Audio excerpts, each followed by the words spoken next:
Good evening, guys. Introduce ko lang sa inyo kung ano ang natural trap, fish trap na ginagamit ng mga balinis sa pangingisda. Guys, ito ang bangka nila. Ito ang tinatawag nilang natural East Coast and West Coast of Bali. Ito guys, a natural fish trap, Jimbaram Bay, is a large natural fish formed by the converge of East Coast and Java and West Coast of Bali. The inverted funnel shape of the straight traps, the rich marine life from the Indian Ocean, contributing the livelihood of God many people who live along Bali's southwest east coast of Java. You see guys, ang ganda ng bangka nila, di ba? Yan. Yan ang ginagamit nilang bangka. Maganda siya talaga. Yan guys. Tapos, eto guys. Yan. Yan ang natural na pag-catch nila ng isda. Catch nila yung isda guys. Ng ganyan. Yung kagaya din sa atin. O, diba? Ang lalaki. Ang lalaki ng isda nila guys. Malalaki rin din naman sa atin guys. Kaso mo nga lang, tuturo nga nila kung yung yung pangingisda nila ganyan. O, diba? Fish is a major source of food for almost of Balinese people, and especially for those who live in our near the sea. This is because fish is relatively cheap. Oh, diba? Diba? Yung kasi, yung mga isda kasi, diba, kagaya sa atin, yung mga nakatira sa mga Bicol area, ganon, yung mga malalapit sa mga dagat, sa mga ilog, yan. Ito yung ikinabubuhay ng karamihan sa atin din sa bansang Pilipinas at ganun din sa ibang bansa katulad ng Bali.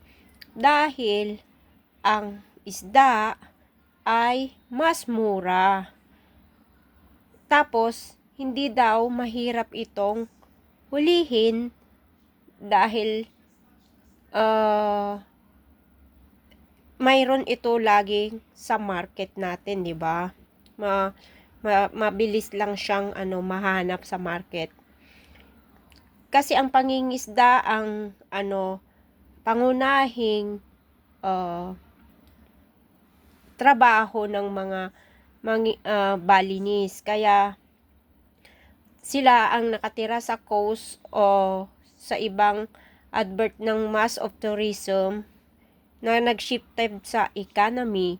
So, ang isda ang pinakamura para ma-preserve ang yung kumukulong yung salted water or more or less permanently. So, by salting or simplify by drying. 'Di ba? Yung pinipreserve daw yung isda by boiling in salted water. 'Di ba ginagawa din natin 'yan minsan, guys, yung binoboil natin ng isda. Tapos ito dinatry natin, ito yung daing. And since none of these methods require much expenses of equipment, preserve of dried fish is available at affordable prices far below that meat in almost of all the villages.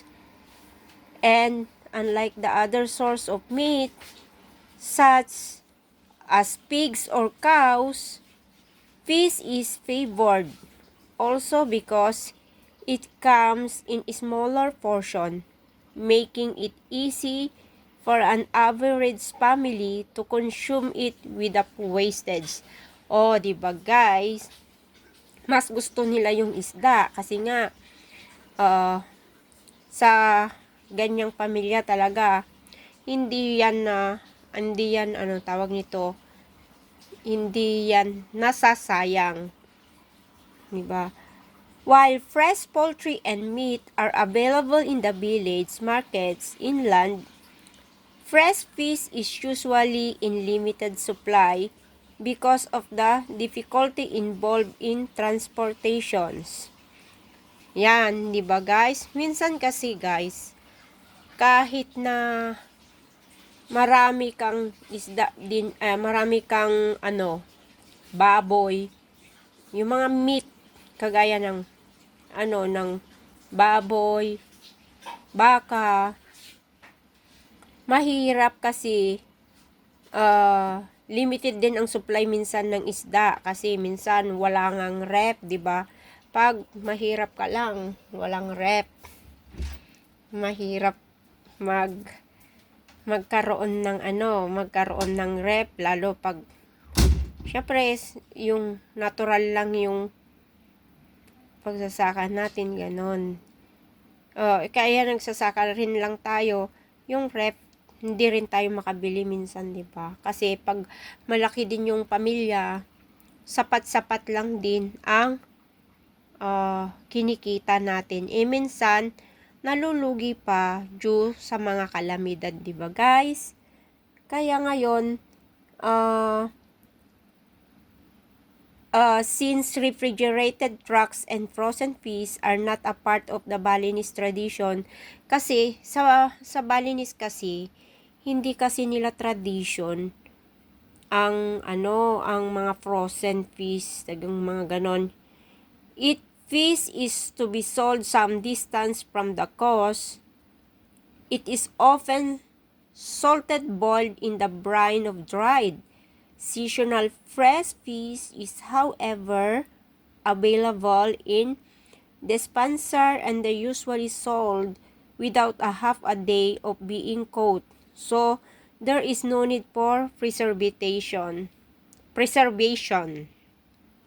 While we might imagine that the families of the fishermen enjoy eating an abundance of seafood, this is far from the truth. In Bali, if a person can sell an item that was caught or cultivated, it will be sold and the money would be used to purchase cheaper items of food or daily necessities. O diba guys, pareho din tayo ng mga kalagayan sa ibang lugar. Kumbaga, hindi lang natin minsan napupuntahan, kagaya ng naghihirap din tayo guys, di ba? Pero eto, pag nabenta nila itong isda na to, pinibili lang din nila ng mura. Binibili nila binibili nila ng mura din yung mga items na kailangan nila sa pang-araw-araw. Kagaya natin, ang tinatawag natin, binabarter din natin ang mga huli natin. Kagaya niyan, may bigas tayo, since konti lang din naman yung bigas natin, pero gusto nating mag-ulam ng karne, minsan binibenta natin, pinagpapalit natin ng manok. Same way din sa isda, kagaya ng panahon na may tinda ka sa bayan, instead na iuwi mo yung paninda mo guys, ibabarter mo na lang siya, trade in mo siya. Para yon, ipapalit mo na lang yon, kagaya ng noodles, asukal, asin, bagoong, ganon. So, guys, ganyan ang buhay. Diba? Ang Bali, parang Pilipinas lang din guys. Kaya, tignan nyo guys. O, diba? Parang Pilipinas lang din. Yan. Kaya, I'm so proud of Balinese. Kaya medyo adapted din natin ang culture ng Balinese. Pero kasi parang tayo rin, 'di ba? Ganyan din tayo.